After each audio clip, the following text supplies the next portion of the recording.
शुरू हो गया है। उपचुनाव को लेकर ये बीजेपी की बड़ी बैठक होगी और इसमें मंथन किया जाएगा। हमारे साथ बातचीत करने के लिए संदीप खेर हमारे सहयोगी हमारे साथ जुड़े हुए हैं और संदीप से जानेंगे कि आखिर देखिए ये जो बैठक हो रही है इसका एजेंडा क्या है और क्या कुछ जानकारी इसको लेकर।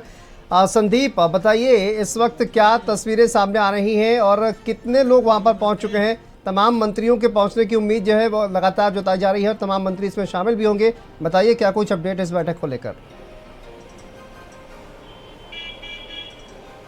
देखिए शांतनु, आज कोर कमेटी की बैठक है और उसी के साथ साथ देखिए ऐसे मंत्रियों की भी बैठक बुलाई गई है जिनको विधानसभा में जो 10 सीटों पर उपचुनाव होना है वहां के प्रभार मंत्रियों की जिम्मेदारी दी गई थी। इसमें चाहे वो सीसामऊ हो, मिल्कीपुर हो, कुंदरकी हो, मंझावा हो, करहल हो, ऐसे तमाम जहां पर मंत्रियों को भेजा गया था, जिसमें नितिन अग्रवाल की बात करें, सुरेश खन्ना की बात करें, उसी के साथ साथ मयंकेश्वर शरण सिंह हैं, गुलाब देवी हैं, दयाशंकर सिंह हैं, दयाशंकर मिश्र, दयालु, मयंकेश्वर शरण सिंह, आशीष पटेल, दिनेश खटीक, जेपीएस राठौर, ये तमाम मंत्री इस समय सीएम आवास पर पहुंच चुके हैं और जो बैठक है ये बताया जा रहा है कि लगभग अब शुरू होने वाली है। इसी के बाद देखिए ये भी बताया जा रहा है कि साथ साथ पैरेलल में बीजेपी की कोर कमेटी की बैठक भी चलनी है। डिप्टी सीएम ब्रिजेश पाठक भी उसमें शामिल होने के लिए पहुंच चुके हैं। मैं पीछे की तस्वीर भी आपको दिखाना चाहूंगा। इस समय हम लोग देखिए सीएम आवास पर ही खड़े हैं और सामने आप देख सकते हैं कि ये पुलिसकर्मी भी, और ये जो सामने का आप रास्ता देख रहे हैं ये सीएम आवास का देखिए गेट है और यहाँ पर जो तमाम गाड़ियां देख रहे हैं आप वो खड़ी हैं। हालांकि जो तमाम मंत्री हैं वो इस समय सीएम आवास के अंदर मौजूद हैं और प्रभारी मंत्रियों से देखिए 10 विधानसभा की वहां पे जो उपचुनाव के लिए इनकी जिम्मेदारी लगाई गई थी, किस तरीके से बातें सामने निकल कर आई हैं। क्या विपक्ष का जो संविधान और आरक्षण के मुद्दे को लेकर झूठ फैलाया गया था, क्या वो अभी भी काम कर रहा है? और उसी के साथ साथ जनप्रतिनिधियों को लेकर जो एक शिकायत सामने आई थी, ऐसे तमाम मुद्दों को दूर करने का जो प्रयास है वो भारतीय जनता पार्टी ने किया था। आप देखिए तमाम लोग जो हैं वो अभी भी यहाँ पर पहुँच रहे हैं। एक बड़ी रणनीति तैयार की जा रही है क्योंकि सभी को पता है कि अब कुछ समय बाद ही विधानसभा की जो 10 सीटें हैं वहां पर उपचुनाव होना है। मुख्यमंत्री योगी आदित्यनाथ सभी से आज 1 to 1 करेंगे, किस तरीके से रणनीति तैयार करनी है, जिन मंत्रियों को भेजा गया था। और उसी के साथ साथ देखिए हर घर तिरंगा का भी एक कार्यक्रम होना है, उसको लेकर भी मंत्रियों को जिम्मेदारी दी गई है कि सभी सरकारी इमारतों पर, सभी घरों पर किस तरीके से झंडा फहराना है, क्योंकि प्रधानमंत्री नरेंद्र मोदी ने यह आह्वान किया था कि हर एक घर में तिरंगा होना चाहिए। यानी आज की बैठक का जो एजेंडा है वो है विधानसभा की 10 सीटों पर उपचुनाव होना है। प्रत्याशियों के नामों को लेकर किस तरीके से वहां पर मंथन किया गया, प्रभारी मंत्री जब वहां पर पहुंचे तो वहां पर किस तरीके के नाम सामने निकल कर आए, जो वहां की जनता है उसके अंदर भारतीय जनता पार्टी को लेकर किस तरीके का माहौल है।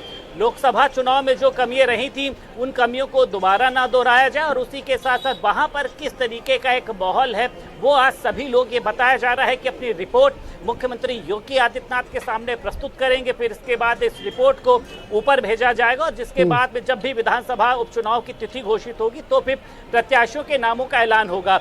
डिप्टी सीएम ब्रिजेश पाठक भी देखिए मौजूद हैं, तो सभी को पता है कि एक रणनीति तैयार करनी, विपक्ष से किस तरीके से निपटना। और अब मुख्यमंत्री योगी आदित्यनाथ 10 विधानसभा के उपचुनाव सीटों पर खुद मॉनिटरिंग कर रहे हैं।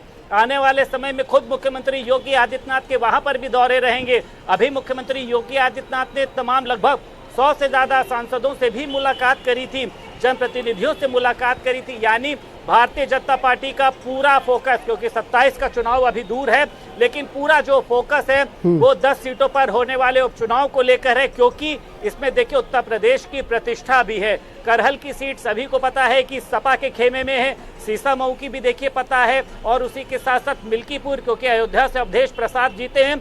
ऐसे में भारतीय जनता पार्टी की प्रतिष्ठा दांव पर लगी है। लोकसभा चुनाव से बेहतर परिणाम इसमें सामने आने चाहिए। लोकसभा चुनाव में लगभग 29 सीटों पर भारतीय जनता पार्टी की हार हुई थी, जिसके चलते भारतीय जनता पार्टी इस उपचुनाव में पूरी ताकत को झोंकना चाहती है और विपक्ष को ये बताने का प्रयास करना चाहती है कि काठ की जो हांडी है वो बार बार नहीं चढ़ती है। संविधान और आरक्षण के मुद्दे पर आप जनता को गुमराह करके हर एक चुनाव में सीटों को हासिल नहीं कर पाएंगे, बल्कि इस बार भारतीय जनता पार्टी ऐसे तमाम मुद्दों को लेकर लोगों के बीच में पहुंच रही है। आप देखिए अयोध्या के मुद्दे को सदन में उठाया गया कि किस तरीके से समाजवादी पार्टी के नेता ने एक बच्ची के साथ बलात्कार किया, गैंगरेप किया, और जब जब विपक्ष सत्ता में आता है तो किस तरीके से लोगों के अधिकारों का हनन करता है। तो आज कोर कमेटी की बैठक है, तमाम प्रभारी मंत्रियों के साथ मुख्यमंत्री योगी आदित्यनाथ की बैठक है। ये माना जा रहा है कि उपचुनाव को लेकर एक मजबूत रणनीति तैयार की जा रही। बैठक जो है संदीप, आप इस पूरी खबर पर नजर बना के रखिए। फिलहाल बहुत बहुत शुक्रिया आपका इस तमाम जानकारी के लिए, अपडेट के लिए। तो देखिए, सीएम आवास पर मंत्रियों का पहुंचना शुरू हो चुका है। जैसा कि जानकारी हमारे संवाददाता संदीप खेर लगातार आप तक पहुंचा रहे थे। उपचुनाव को लेकर भी ये बड़ी बैठक, बड़ा मंथन यहां पर किया जाएगा और साथ ही कोर ग्रुप की यहां पर बैठक होगी। आगे की रणनीति किस तरह से बनती है ये भी देखना दिलचस्प होगा। लेकिन तमाम मंत्रियों का सीएम आवास पर पहुंचना शुरू हो चुका है और कुछ ही देर के बाद यहां पर मीटिंग शुरू होगी। चलिए आगे बढ़ते हैं, बात करते हैं बांग्लादेश